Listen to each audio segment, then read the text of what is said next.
നമസ്കാരം. റാഫ്റ്റോ ക്രിക്കറ്റിലേക്ക് ഏവർക്കും സ്വാഗതം. ഒരറ്റത്ത് വിക്കറ്റുകൾ വീഴുമ്പോഴും ഭൗമ പൊരുതി നിന്നു. അദ്ദേഹം അർദ്ധ സെഞ്ചുറി നേടി.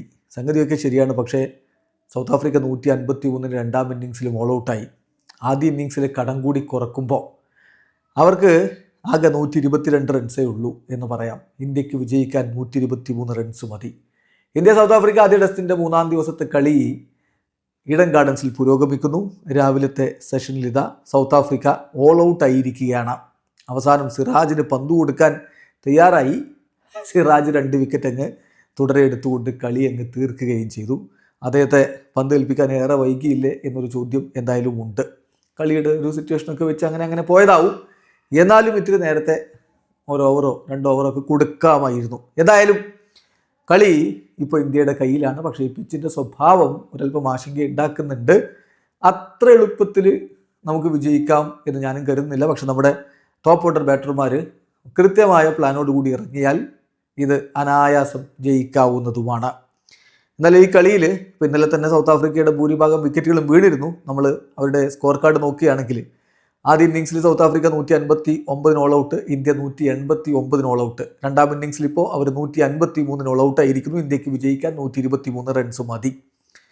സൗത്ത് ആഫ്രിക്കയുടെ രണ്ടാം ഇന്നിങ്സ് റിക്കിൾട്ടൺ 11 റൺസും, എയ്ഡൻ മാർക്രം 4 റൺസും, വിയാൻ മൾട്ടർ 11 റൺസും, ടോണി ഡിസോർസി 2 റൺസും, സ്റ്റെപ്സ് 5 റൺസും, വെരിൻ 9 റൺസും ഒക്കെ ആയിട്ട് വീണ് പോയപ്പോൾ ടെമ്പാ ബൗമക്കൊപ്പം യൻസന്റെ 13 റൺസ്, കോർബിൻ ബോഷ് ഒന്ന് പൊരുതി നിൽക്കാൻ വേണ്ടി ശ്രമിച്ചു. അദ്ദേഹം 25 റൺസ് അടിച്ചു.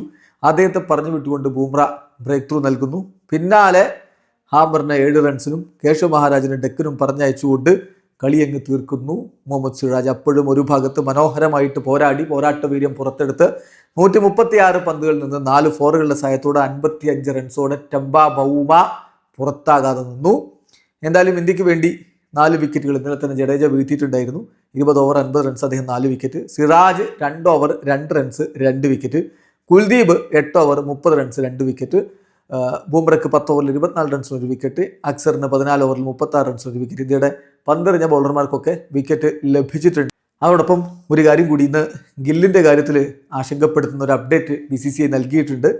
അതായത് ഗില്ലിന് ഈ കളിയിൽ ബാറ്റ് ചെയ്യാനൊന്നും ഉണ്ടാവില്ല. ഈ കളിയുടെ ബാക്കി ഭാഗം അദ്ദേഹം കളിക്കില്ല എന്ന് കൃത്യമായിട്ട് പറഞ്ഞിട്ടുണ്ട്. അദ്ദേഹത്തിൻ്റെ നെക്ക് ഇഞ്ചുറി അത് ഇപ്പം കൃത്യമായിട്ട് BCCIയുടെ മെഡിക്കൽ ടീം മോണിറ്റർ ചെയ്തുകൊണ്ടിരിക്കുകയാണ്. BCCIയുടെ ഒഫീഷ്യൽ അപ്ഡേറ്റിൽ പറഞ്ഞ എങ്ങനെയാണ്: captain Shubman Gill had A neck injury on day 2 of the ongoing test against south Africa in Kolkata. അദ്ദേഹത്തെ ഹോസ്പിറ്റലിലേക്ക് കൊണ്ടുപോയി എക്സാമിനേഷൻസ് ഒക്കെ നടത്തി. ഇപ്പം അദ്ദേഹം കറൻ്റ്ലി അണ്ടർ ഒബ്സർവേഷനിലാണ്. ഹോസ്പിറ്റലിലാണ് ഗില്ലുള്ളത്. ഗില്ല് സ്റ്റിൽ ഹോസ്പിറ്റലിലാണ്, ഒബ്സർവേഷനിലാണുള്ളത്.